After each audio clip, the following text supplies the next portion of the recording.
दोस्तों 1877 और 78 के दौरान महाराष्ट्र यानी उस समय का बॉम्बे या फिर डेक्कन प्रेसिडेंसी कह लीजिए, अकाल पड़ने की वजह से चावल की बहुत शॉर्टेज हुई थी। लेकिन इसके पीछे कारण सिर्फ मौसम नहीं था, बल्कि ब्रिटिश कॉलोनियल पॉलिसी और इकोनॉमिकल कंडीशंस भी वजह थी। कैसे, चलिए जानते हैं। 1876 से लेके 1878 तक लगभग इन 2-3 सालों में बारिश बहुत कम हुई थी, जिसका सीधा सीधा असर साउथ महाराष्ट्र, मराठवाड़ा और विदर्भ जैसे एरिया में देखने को मिला। चावल, ज्वार, बाजरा जैसी जो फसलें थे वो लगभग पूरी तरह से खत्म हो गई थी।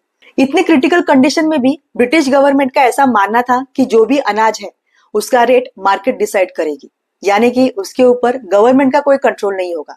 और इसी वजह से जितना भी अनाज बचा था व्यापारी उसे हाई रेट पर बेचने लगे और गरीब उसे खरीद भी नहीं पाए। ऐसी सिचुएशन में ब्रिटिश रूल के अंडर 3 लाख टन गेहूं ब्रिटेन में एक्सपोर्ट हुआ और ये उस समय का एक बहुत बड़ा रिकॉर्ड था। लेकिन उसके बदले में कुछ गेहूं यहाँ पे इंपोर्ट भी हुआ, लेकिन उसकी क्वालिटी इतनी घटिया थी कि ऑस्ट्रेलिया और कनाडा में उसे जानवरों को खिलाया जाता था।